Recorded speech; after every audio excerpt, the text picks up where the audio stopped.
Louvado seja o nosso Deus, que separou um lugar para nós em sua casa, mesmo sem merecermos, mesmo distante de Deus, mesmo tendo ignorado o Senhor, Ele preparou um lugar para nós e cativou o nosso coração, tocou no nosso coração e nos trouxe para si mesmo. Queridos irmãos, esse é o Deus que destrói coração de pedra e dá a nós o milagre de termos um coração sensível à sua voz.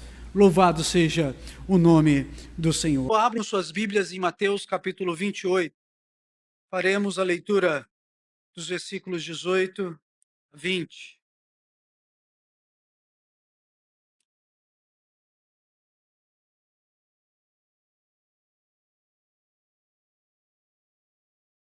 Mateus capítulo 28, versículos 18 a 20. A mensagem do último domingo foi baseada em Lucas capítulo 5, texto que narra a pesca maravilhosa.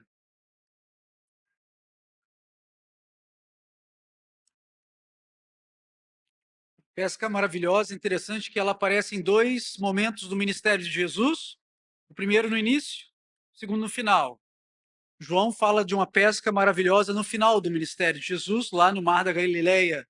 O texto de Lucas que lemos e trabalhamos na semana passada fala da primeira pesca maravilhosa no início do ministério de Jesus, aquele evento no qual o Senhor Jesus chamou Pedro, Tiago e João para que eles deixassem de ser pescadores de peixes e se tornassem pescadores de homens. E a mensagem central, conforme vimos, era que pelo poder e autoridade de Jesus, multidões de pessoas serão trazidas para as bênçãos eternas do reino de Deus.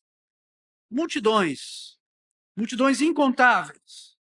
Elas virão por meio do testemunho dos seguidores de Jesus, que se tornarão pescadores de pessoas. Nós apresentamos alguns distintivos para a gente se tornar pescador de homens. Primeiro, o ensino da palavra do Senhor à semelhança de Jesus. Também a obediência à direção de Jesus, a exemplo de Pedro que lançou as redes ao mar. Também a humildade no testemunho, porque falamos que nós somos pecadores redimidos no sangue do Cordeiro. Então, quando testemunhamos a respeito da nossa fé, nós não testemunhamos de uma posição de alguém que tem tudo, mas de alguém que é carente e foi suprido na sua carência pelo Todo-Poderoso. E além da humildade, a valorização do Senhor acima de todas as coisas, a ponto de deixar tudo e segui-lo. Num tempo onde pessoas deixam a fé verdadeira para ir atrás de todas as outras coisas, Deus nos chama, o Senhor Jesus nos chama para deixarmos tudo o que temos e seguirmos ao Senhor. Essa foi o momento, foi o texto que nós trabalhamos. E o interessante é que aquele evento marca, então, o início do relacionamento íntimo de Jesus com seus discípulos mais chegados, Pedro, Tiago e João. E pelos próximos 3 anos, Jesus investiria tempo ensinando a verdade, demonstrando o poder do reino de Deus de maneira intensa àqueles homens. Eles seriam testemunhas oculares de milagres, sinais, maravilhas, seriam testemunhas do ensinamento daquele que vivia com o Pai e se fez como um de nós e tinha toda a verdade em si mesmo. Então eles foram testemunhas das palavras de Jesus. Eles reconheceriam não apenas em Jesus o Messias prometido, mas aquele que era o próprio Filho de Deus encarnado, o Cordeiro de Deus, que se entregaria em favor do seu povo de maneira perfeita e definitiva.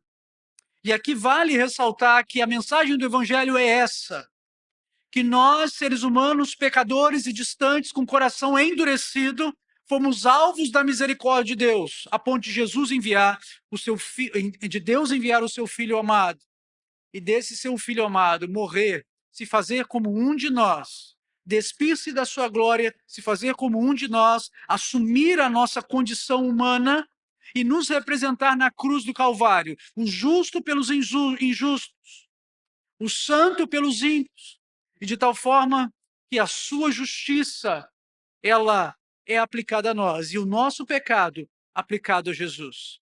Rejeitar a oferta de salvação em Cristo Jesus, queridos irmãos, não é um erro apenas, é um sacrilégio, é uma ofensa terrível contra o Deus que nos ama a ponto de enviar o seu próprio Filho.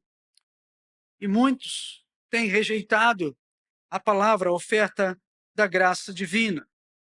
Mas aqueles discípulos não rejeitaram. Aqueles discípulos caminharam com Jesus, experimentaram com Jesus, aprenderam com Jesus, viram, ouviram a mensagem do Reino de Deus, se apegaram a ela, a ponto de darem as suas vidas pela mensagem e pelo seu Senhor. Foi um tempo intenso, aquele tempo que os discípulos tiveram com Jesus. Eles foram testemunhas da cruz e da ressurreição. E finalmente, após a ressurreição, seriam esses discípulos que ouviriam a grande comissão que está registrada nesses versículos que leremos agora. O texto, um pouquinho antes, vai nos dizer que, por orientação do Cristo ressurreto, os 11 discípulos partiram para a Galiléia, para o monte que Jesus lhes havia designado. Ou seja, havia um encontro marcado com Jesus. Por alguma razão que nós não compreendemos completamente, o Senhor Jesus ressurreto, ele aparece em várias ocasiões, em vários lugares. Ele aparece em vários lugares nas redondezas de Jerusalém, mas ele também aparece na região da Galiléia. Uma vez para aquela segunda pesca maravilhosa que eu mencionei agora há pouco, mas uma vez para dar e transmitir a grande comissão aos seus discípulos. E é aí que nós fazemos a leitura do texto de Mateus capítulo 28, versículos 18 a 20. Vamos fazer a leitura.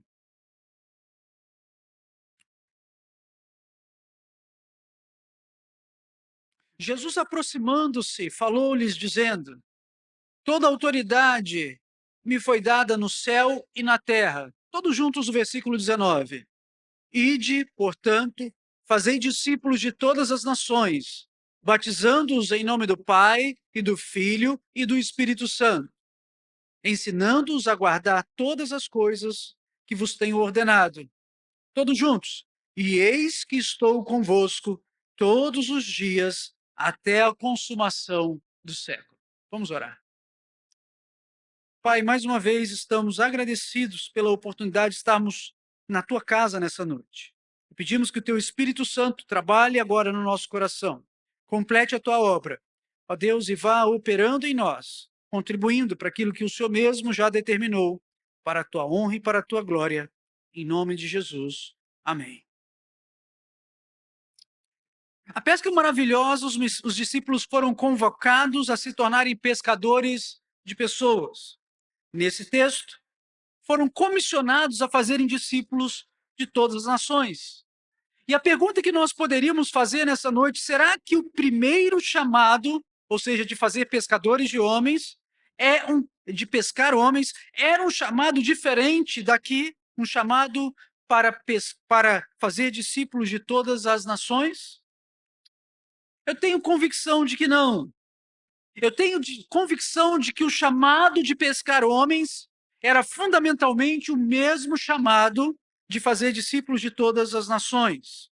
A diferença era que naquele momento o Senhor Jesus estava lidando com pescadores, pessoas simples, pessoas que ainda não tinham ido para a faculdade de Jesus, o treinamento intenso de Jesus, o discipulado de Jesus. Então, a mensagem era muito simples. Da maneira que vocês são pescadores de peixes, eu quero fazer de vocês pescadores de homens.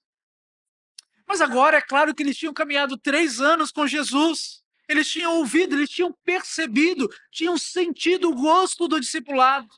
Fazer discípulos de todas as nações era agora completamente compreensível para aqueles homens que foram discipulados por Jesus durante 3 anos. A tarefa era a mesma, mas a maturidade agora era muito maior. E a verdade, queridos irmãos, é que nós temos fundamentalmente o mesmo chamado. O chamado de sermos testemunhas do Senhor e convocar pessoas para fazer parte do reino de Deus em maturidades diferentes.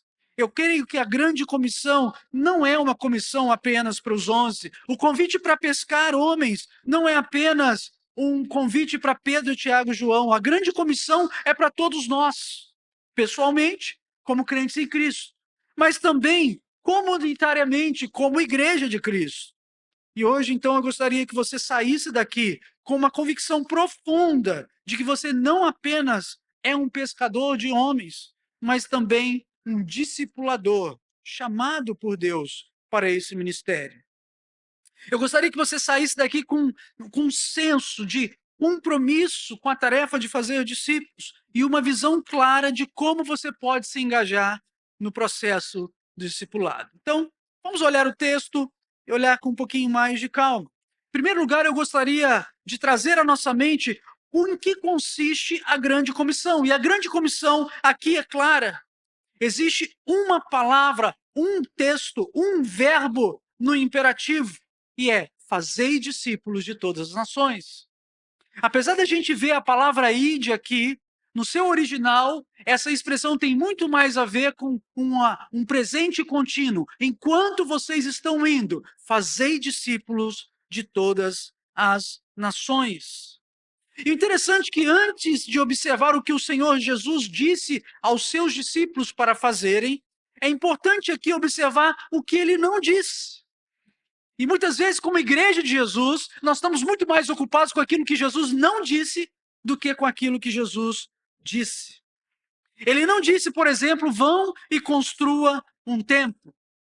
Vão e comecem um seminário teológico. Ou criem uma ONG. Ou ocupem as sinagogas, ou escrevam livros, ou organizem coral, organizem cruzadas evangelísticas. Vão e façam reuniões em o meu nome. Ele não disse isso.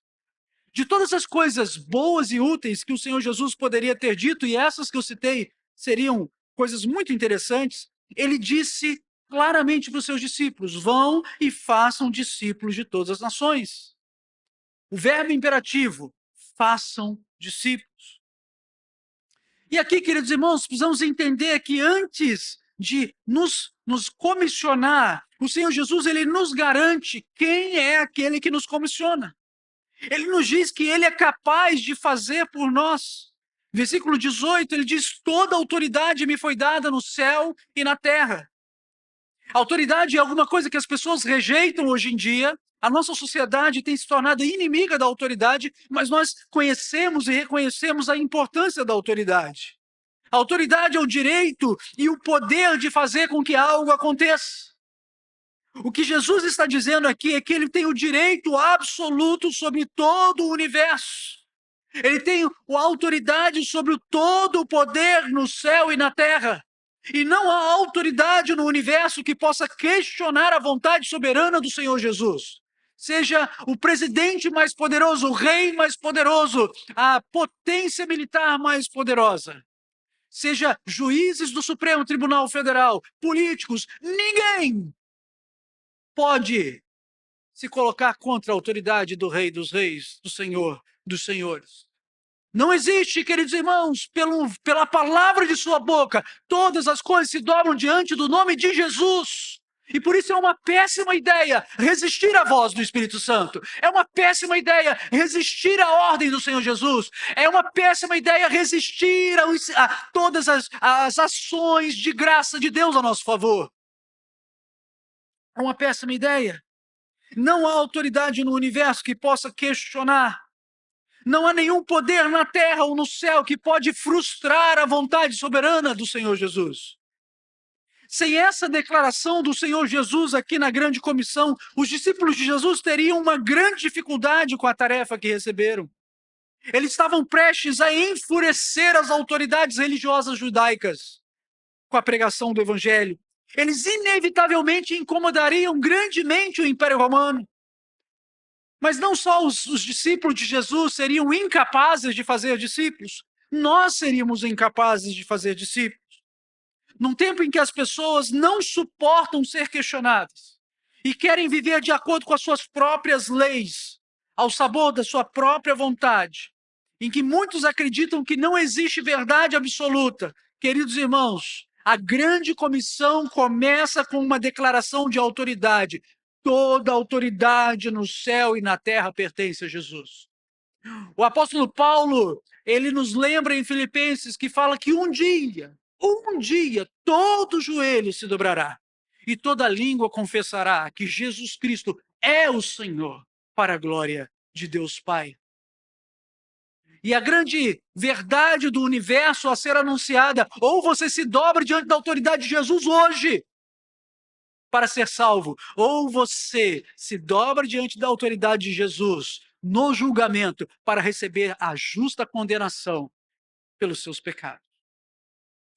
Uma palavra dura, num tempo onde o pluralismo ele é louvado e glorificado, onde a tolerância é aplaudida. O evangelho da graça de Deus continua dizendo: existe um caminho.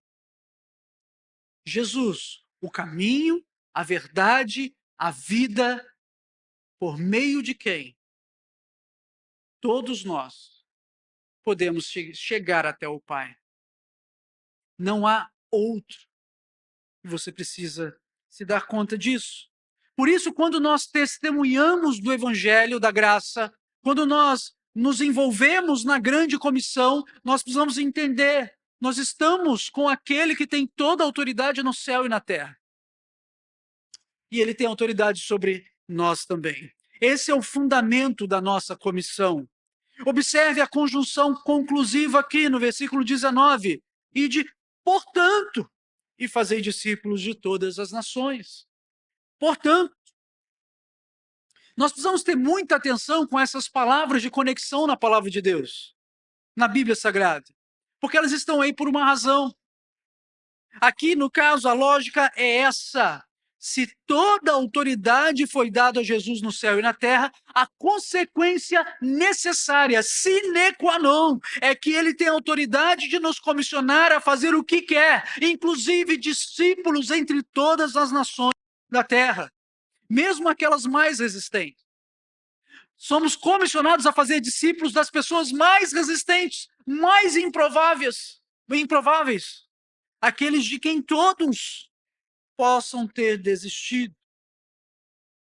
O texto, então, continua dizendo como fazemos discípulos. Não apenas o fundamento, ele fala que nós devemos fazer discípulos batizando esses discípulos em nome do Pai, do Filho e do Espírito Santo, e ensinando-os a guardar todas as coisas que Jesus os havia ensinado. Aqui, claramente, o batismo faz uma alusão à nossa entrada no relacionamento pactual com Deus Trino. Pela ação regeneradora e santificadora da Trindade, homens e mulheres deixam seu estado de inimizade contra Deus para se tornarem um povo de propriedade exclusiva de Deus. Um mistério, algo que só o Senhor Deus faz. Então, sim, fazemos discípulo convidando pessoas ao arrependimento e convidando pessoas para se unirem ao povo de Deus através da adoção. Mas fazer discípulos vai muito além de conversão e batismo. Envolve o ensino contínuo de tudo que Jesus nos ensinou. A nova vida de um discípulo, queridos irmãos, é uma vida de crescimento constante. Crescimento em conhecer a Deus e a sua vontade. Uma vida de obediência a Jesus, não aquela obediência ingrata, mas uma obediência satisfeita, feliz. Nós temos prazer de obedecer àquele que deu sua vida por nós. É claro que existem elementos da nossa velha natureza que continuam militando contra o Espírito dentro de nós, mas nós ainda assim descobrimos prazer no fato de obedecermos ao nosso Senhor Jesus. Agora, a vida de obediência e ensinar pessoas a obedecerem a Jesus não é uma tarefa simples. Requer poder espiritual, requer capacitação do alto. Agora, o interessante aqui nesse texto é que a grande comissão, ela não é uma tarefa que nos é deixada e pronto, mas ela nos é deixada com uma promessa e uma garantia. E eis que estou com vocês todos os dias, até o fim dos tempos, até a consumação do século. Portanto, a grande comissão consiste numa ordem, sim, mas uma ordem com um fundamento, com um método e uma garantia. A ordem é fazer discípulos de todas as nações, o fundamento é a autoridade de Jesus, o método é batizar e ensinar, e a garantia, a presença e capacitação de Cristo, o nosso modelo discipulador. Louvado seja o Senhor por isso. Em segundo lugar, se a grande comissão é isso, em que consiste então o discipulado? Aquilo para o qual a grande comissão nos chama. E podemos ver que o discipulado consiste em um tipo de relacionamento mestre-aprendiz que permeia as sagradas escrituras e a cultura judaica dos dias de Jesus. É muito interessante como nós estamos desconexos dessa realidade, mas algumas coisas estão acontecendo. Existem figuras nos nossos dias que estão se aproximando dessa figura, né, do relacionamento mestre-aprendiz. Existem, por exemplo, aqueles que são responsáveis hoje em dia por mentoria de novos funcionários nas empresas. Existem os nossos personal trainers na academia. Todas essas pessoas que começam a dar um pouquinho mais dessa noção de relacionamento aprendiz-estudante. Perdão, mestre e aprendiz. Esse tipo de relacionamento era muito comum nos dias de Jesus. Era comum na cultura judaica por causa do próprio discipulado entre pais e filhos. A educação dos pais nos tempos do Antigo dos filhos no tempo do Antigo Testamento era primariamente uma função dos pais e da família. Eles ensinavam seus filhos muito a respeito de Deus e da palavra de Deus, ensinavam seus filhos as primeiras vocações profissionais. Mas era comum também que jovens e adultos seguissem profetas e mestres para aprenderem a respeito de Deus e da sua palavra. Podemos ver o relacionamento de discipulado, por exemplo, entre Moisés e Josué. Moisés, aquele grande homem de Deus, que Deus levanta para tirar o povo do Egito, mas quem entra na terra prometida com o povo era Josué, que esteve ali como auxiliar de Moisés desde o princípio. Podemos ver, por exemplo, Eli e Samuel. Samuel foi treinado por Eli ali na casa do Senhor. Apesar de Eli ter tido todas as suas falhas, Eli foi aquele responsável por dizer para Samuel: olha, quando essa voz, você ouvir essa voz de novo, fala: Senhor, fala porque o teu servo ouve. Eis-me aqui, Senhor, fala porque o teu servo ouve. Que coisa importante dentro do discipulado, ensinar o discípulo a ouvir a voz de Deus. Não a sua voz, não a voz da cultura, mas a voz de Deus pelas Sagradas Escrituras. Relacionamento entre Elias e Eliseu. Eliseu falou: Senhor, meu pai, eu quero ter porção dobrada do teu espírito. Elias fala: mas você pediu uma coisa muito difícil. Mas Deus deu. Deus deu. Jeremias e Baruque e tantos outros. Foi para esse relacionamento que Jesus chamou os discípulos lá na pesca maravilhosa que vimos na semana passada. Ele esteve com seus discípulos e os ensinou como um mestre. Ele chamou os seus discípulos naquele tempo e nos chama hoje para esse relacionamento mestre-aprendiz. E assim como estava com os discípulos, está conosco hoje e nos ensina. Portanto, o discipulado pode significar, em primeiro lugar, o meu discipulado. É o meu caminhar com Cristo. É a minha maneira de aprender de Jesus, seguir a Jesus, aprender com Jesus, porque, de fato, o Senhor Jesus me convidou a estar com Ele. O Senhor Jesus é real. Ele que me convidou, olha, entra na sua porta e fecha, no seu quarto e fecha a sua porta. E o meu pai, ou fala com teu pai que te vê em secreto, e o teu pai que te vê em secreto te responderá. Esse é o discipulado, o meu discipulado, a minha vocação de, em primeiro lugar, estar com Jesus. Mas o discipulado envolve também a minha atividade de ajudar outros a serem discípulos de Jesus. E esse segundo significado é o que é utilizado na grande comissão. Quando Jesus chama os discípulos e fala, façam discípulos de todas as nações, ele estava querendo dizer, ajude pessoas a serem meus discípulos entre todas as nações. É importante, meu irmão e minha irmã, reconhecer, em primeiro lugar, Jesus como um mestre discipulador. É claro que ele abençoou as massas. É claro que ele alimentou mais de 5.000 com 2 pães, com 5 pães e 2 peixes. É claro, mas percebam que ele deu a maior parte do seu tempo para investir naqueles 12, a quem ele chamou de apóstolos. Ele já chamou para uma temporada particular de aprendizados, 3 anos, conforme eu mencionei, e aprenderam sob a sua tutela e cuidado pessoal.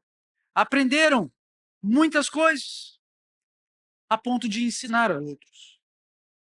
Assim também, dentre os exemplos bíblicos, vemos o apóstolo Paulo. O apóstolo Paulo havia sido discipulado por rabinos em sua juventude. Depois que se converteu, foi discipulado por Barnabé. E aí seguiu o exemplo desses irmãos, investindo em homens, em companheiros mais jovens. Paulo, Timóteo, Tito, são um excelente exemplo de discipulado. Paulo e Timóteo, especialmente, se você abrir comigo, 1 Timóteo, 1 Timóteo, capítulo 4, versículos 11 a 14. Depois, é claro, de ter conhecido Timóteo em Listra, de ter pego Timóteo para caminhar com ele, para ser um dos seus companheiros de viagem, o apóstolo Paulo insistiu, tratou, cuidou, investiu na vida de Timóteo. E finalmente deixou Timóteo na igreja de Éfeso como seu pastor, um jovem pastor. Mas aí ele não abandona Timóteo, ele continua estimulando e acompanhando Timóteo através de suas cartas. Esse texto, 1 Timóteo 4, 11 a 14. Paulo escreve, 12 a 14. Versículo 12: ninguém o despreze por você ser jovem, pelo contrário, seja um exemplo para os fiéis na palavra, na conduta, no amor, na fé, na pureza.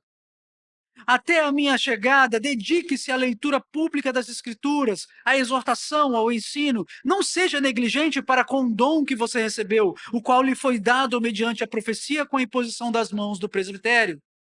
Medite essas coisas e dedique-se a elas, para que o seu progresso seja visto por todos. Percebam o cuidado pastoral, o cuidado do mentor, do discipulador, falando: continua firme, ninguém te despreze, seja padrão, vai lá, continue aprendendo do Senhor.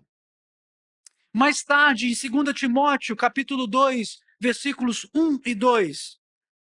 2 Timóteo 2, 1 e 2, o apóstolo Paulo nos diz a Timóteo: quanto a você, meu filho, olha o linguajar, meus irmãos, quanto a você, meu filho, fortifique-se na graça que há em Cristo Jesus. E o que você ouviu de mim na presença de muitas testemunhas, isso mesmo, transmita a homens fiéis, idôneos para instruir a outros. E esse é o mecanismo do discipulado. São crentes mais maduros investindo em crentes mais jovens, mais novos convertidos, investindo tempo acompanhando, ensinando, orando por eles de tal forma que eles também cresçam e se amadureçam e comecem a investir em outras pessoas. Então nós investindo em pessoas que podem então investir em pessoas, que podem então investir em pessoas. Nós vemos aqui o poder transformador do evangelho na multiplicação de pessoas que discipulam pessoas, que discipulam pessoas. Eu não sei se vocês viram o filme A Forja. Tem gente que viu e fez meme, não é verdade? Mas o filme A Forja é muito interessante, né? Eu não achei um grande filme em questões de enredo, mas ele tem uma grande mensagem. E a mensagem é nos desafiar para colocarmos a mão no arado, para trabalharmos na vida de pessoas que podem amadurecer e trabalhar na vida de outras pessoas para que elas amadureçam e trabalham na vida de outras pessoas para que elas amadureçam. O discipulado é especialmente vital para jovens e novos convertidos.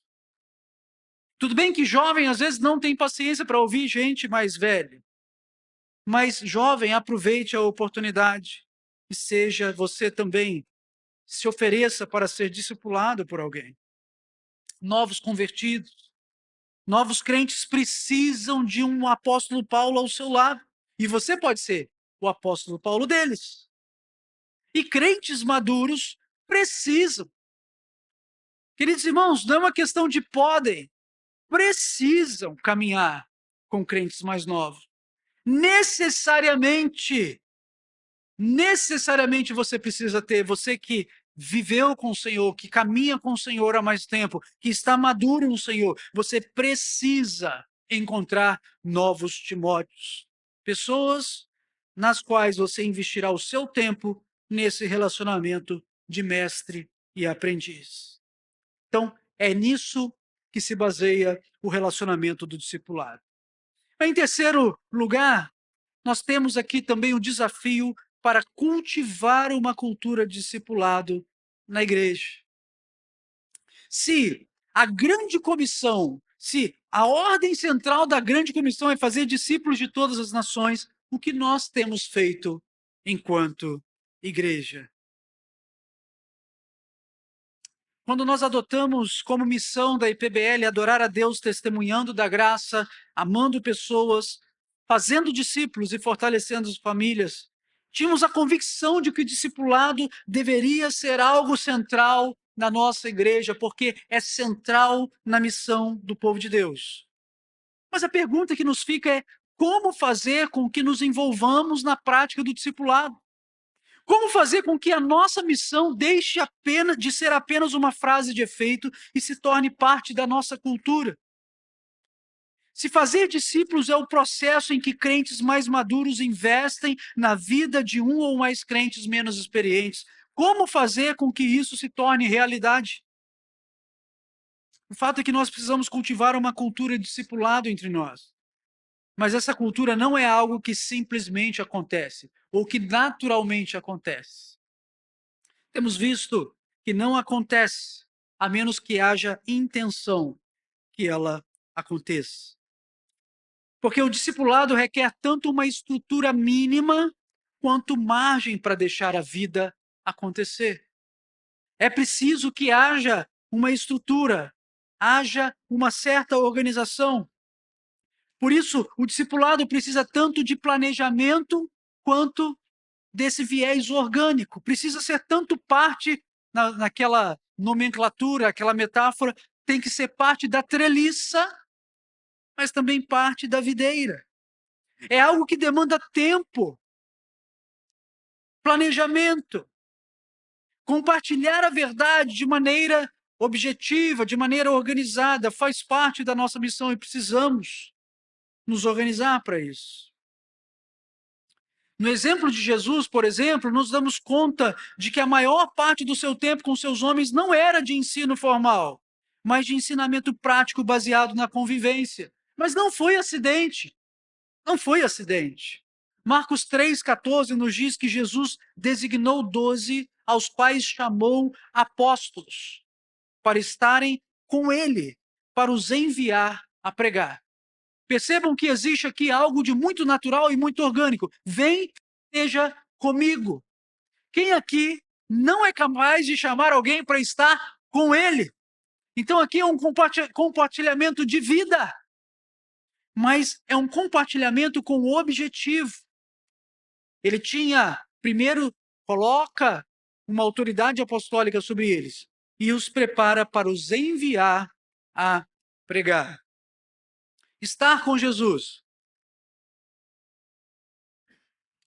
Estar com Jesus foi transformador de tal forma que as autoridades religiosas constataram mais à frente, ao verem, em Atos capítulo 4, ao verem a ousadia de Pedro, João, sabendo que eram homens iletrados e incultos, ficaram admirados e reconheceram que eles haviam estado com Jesus.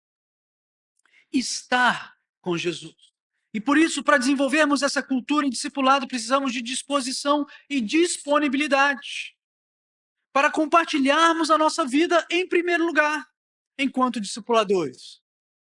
Queridos irmãos, Deus não quer manter a existência dessa igreja aos cultos e às quatro paredes dessa igreja. Deus quer nos enviar, quer nos levar para além das quatro paredes. Mas para isso precisamos de disposição e disponibilidade. Disponibilidade para mostrarmos quem nós somos. Tempo, dinheiro, recursos. Muitos de nós poderíamos ser uma bênção na vida de crentes, menos experientes ou novos convertidos, mas simplesmente não queremos esse tipo de compromisso. E isso é muito triste.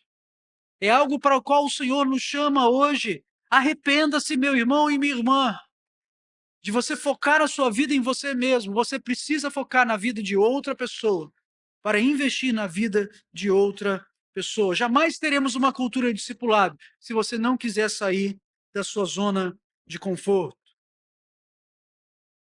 Além de disponibilidade, precisamos também de conteúdo doutrinário e experiência com Deus. Jesus conhecia a palavra de Deus e tinha intimidade com ele. E, portanto, Jesus é o nosso modelo discipulador. Conhecer a palavra é fundamental. Queridos irmãos, nós somos uma igreja apegada à palavra. A pregação da palavra de Deus, a fé reformada são valores para a nossa igreja. E nós vamos continuar caminhando assim. Nós não queremos ser uma igreja popular, nós queremos ser uma igreja que transborda da verdade divina. E para isso nós temos algumas estratégias importantíssimas. Você que está aqui hoje à noite e não participa da nossa escola bíblica dominical, o meu apelo a você precisa fazer parte da escola bíblica dominical. Porque na escola bíblica dominical nós aprendemos a palavra de uma maneira diferente que nós aprendemos aqui na igreja, aqui à noite. É importante que você esteja disposto a ter conteúdo doutrinário e experiência com Deus. Não adianta apenas encher a seu cabeção de conteúdo teológico. Você precisa aprender a sã doutrina e colocar em prática a sã doutrina, ousar em viver uma vida na presença de Deus, com experiências com Deus. A palavra de Deus, ela deve ser viva e eficaz na sua vida. Então você precisa de experiência. Foi isso que Jesus aplicou aos seus discípulos. E foi isso que os discípulos aplicaram na vida dos outros discípulos que eles fizeram. Eles se tornaram aptos a discipular outros. E assim o fizeram. E esse é o segredo para nós, para uma cultura de discipulado. Precisamos conteúdo e precisamos vida. Precisamos aquilo que eu geralmente chamo de uma mente brilhante, mas também de um coração em chamas. Precisamos de vida com Deus, precisamos de obediência, de vida com oração, vida de oração. Meus irmãos, somos chamados para a intimidade com Deus. E fazer discípulos é compartilhar tanto conteúdo quanto vida. Significa que nós devemos levar muito a sério o nosso próprio crescimento espiritual. Eu creio que muitas vezes as pessoas se esquivam da responsabilidade de discipular, porque estão estacionadas na sua vida espiritual. Mas quer saber uma coisa? Quando nós nos dispomos a discipular outros, Deus também nos capacita, nos dando crescimento espiritual. Percebam que não se trata aqui de fazer doutorado em teologia, não se trata aqui de ter diploma, se trata aqui de aprender de Deus e testemunhar da presença de Deus. E todo mundo que está disposto a crescer no seu conhecimento de Deus e está disposto a caminhar em obediência ao Senhor, é capaz de discipular outros. Existem pessoas que acham que nunca estarão prontas para discipular ninguém. Talvez você seja uma delas. Mas não é isso que a Bíblia diz. A questão é que uma cultura discipulada floresce num ambiente em que o crescimento na palavra e na vida piedosa acontecem. Que Deus nos abençoe com isso. Precisamos de intencionalidade e priorização. Devemos orar intencionalmente para que o Senhor mesmo nos mostre pessoas em quem nós devemos investir nosso tempo e nossos recursos. Pessoas para ajudarmos a crescerem na fé. Devemos intencionalmente buscá-las. Buscar os nossos Timóteos e, quem sabe, até aqueles que nos discipulem. Devemos usar nossos encontros com esse objetivo. Devemos fazer disso a nossa prioridade como igreja e como indivíduos. Tudo o que fazemos na nossa igreja, meus irmãos, se a grande comissão é essa, deve estar permeado pelo discipulado cristão. Qualquer evento, qualquer programação, qualquer atividade, seja ela qual for, deve ceder prioridade ao discipulado. A pergunta deve ser como essa atividade contribui para o meu discipulado e o discipulado dos outros. Não existe nada tão produtivo, tão fenomenal, tão transformador no reino de Deus quanto discipular pessoas. Eu quero concluir com alguns esclarecimentos. Primeiro, como eu disse lá atrás, eu quero que você saia daqui com uma convicção profunda de que você não é apenas um pescador de homens, mas também um discipulador. Eu posso ouvir um amém para isso? Você crê que você é um discipulador? Irmãos, Deus nos chamou como discipuladores. E eu quero que você tenha uma visão clara de como você pode se engajar no discipulado. E eu espero que até agora já esteja claro quanto que Deus chama você a fazer discípulos, pelo que nós já falamos. Deus não te chama apenas para ser um bom cristão, não apenas para contribuir com a igreja. Deus te chama não apenas para compartilhar o evangelho, Deus te chama para discipular pessoas. Mas na prática, como você pode se engajar? E eu quero assumir que até esse ponto, que nesse ponto você já esteja convencido, você já tenha disposição e disponibilidade, você já seja doutrinário e espiritualmente maduro, você já está intencionalmente focado nessa possibilidade e você quer priorizar o discipulado na sua vida. Pastor, como fazer? Pastor, como me engajar? Como podemos cultivar uma cultura assim na nossa igreja? Será que nós precisamos organizar mais um projeto de discipulado? Pode ser que sim, meus irmãos. Como no passado já tivemos algumas iniciativas aqui. Mas não é o que eu quero propor. A minha proposta é que você olhe com atenção, porque nós já estamos no caminho do discipulado. Nós já estamos focando no discipulado. Você pode não ter percebido, mas estamos. Por exemplo, o trabalho da nossa UPA hoje é completamente formatado na visão do discipulado. É ou não é, Alain e Lívia? Alain e Lívia receberam o desafio de serem orientadores da UPA da nossa igreja. A UPA da nossa igreja, por muitos anos, teve uma visão de eventos, de fazer grandes coisas.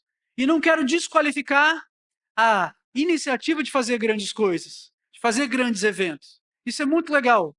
Mas isso, queridos irmãos, evento, conforme a própria palavra diz, é evento. Soprou, encheu, esvaziou e você vai em busca de um novo evento. Evento não transforma pessoas.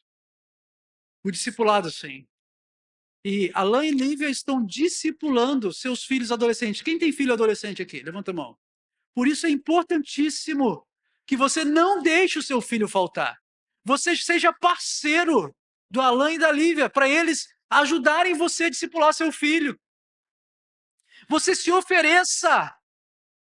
E de repente você não é pai nem mãe de adolescente, mas você pode discipular um adolescente. E você pode virar para ele e falar: você me dá alguém por quem eu orar? Você me dá alguém? O que eu posso fazer para te ajudar nesse processo de discipular?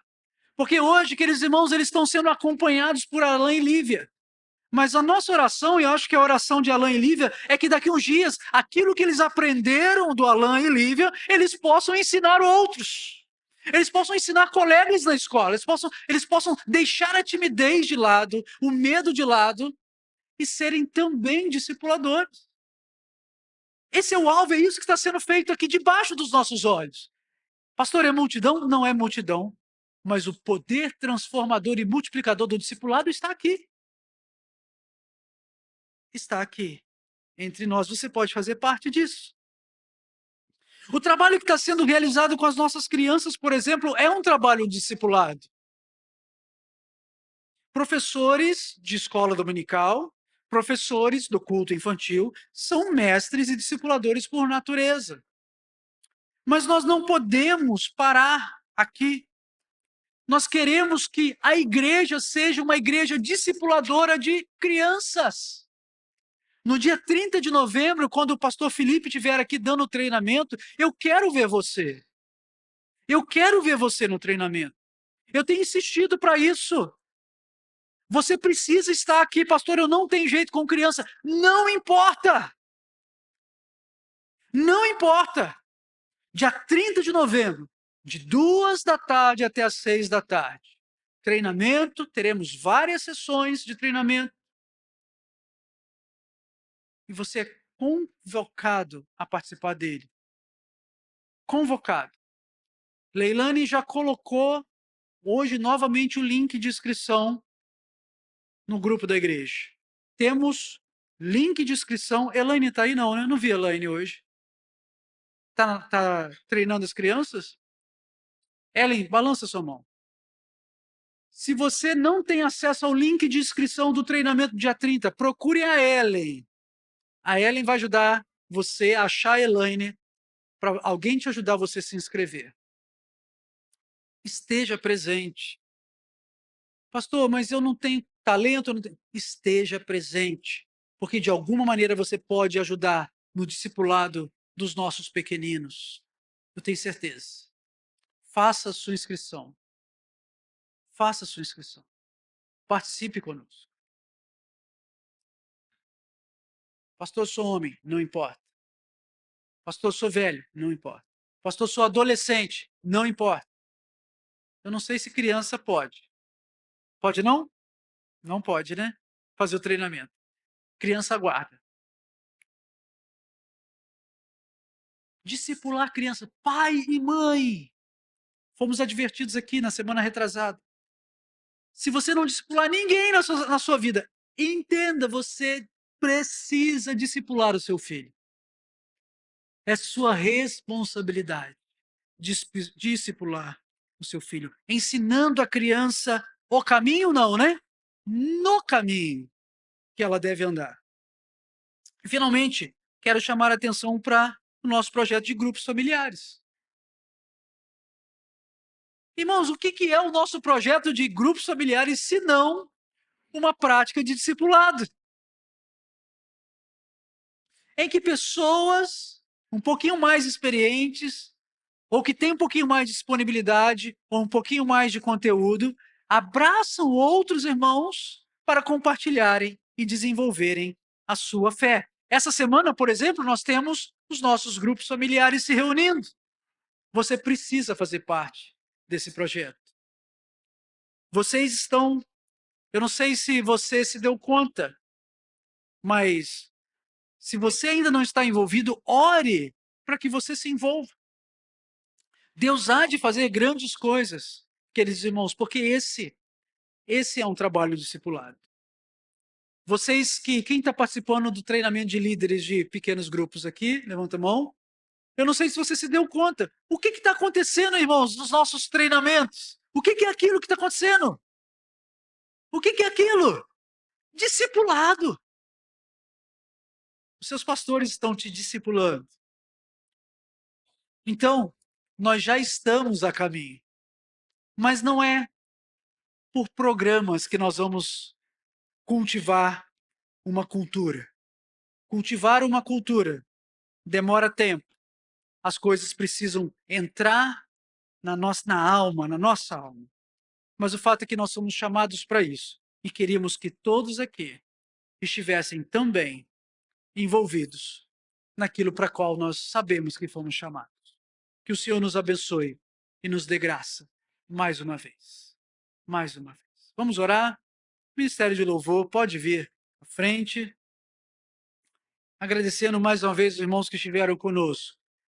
E vamos colocar mais uma vez a nossa vida diante do Senhor, nos oferecendo a Ele como resposta para aquilo que Ele mesmo quer fazer no nosso meio. Vamos nos colocar em pé.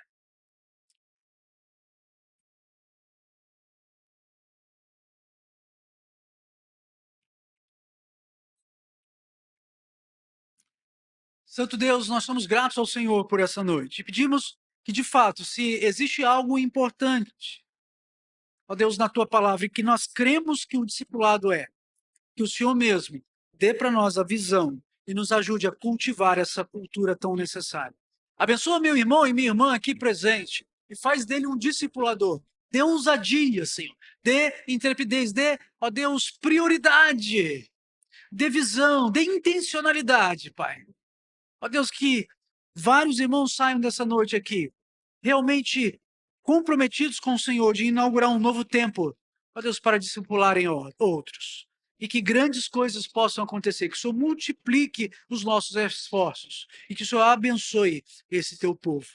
Dê-nos, ó Deus, uma semana de muitas bênçãos. Visita-nos, ó Deus, com o teu santo e bendito poder.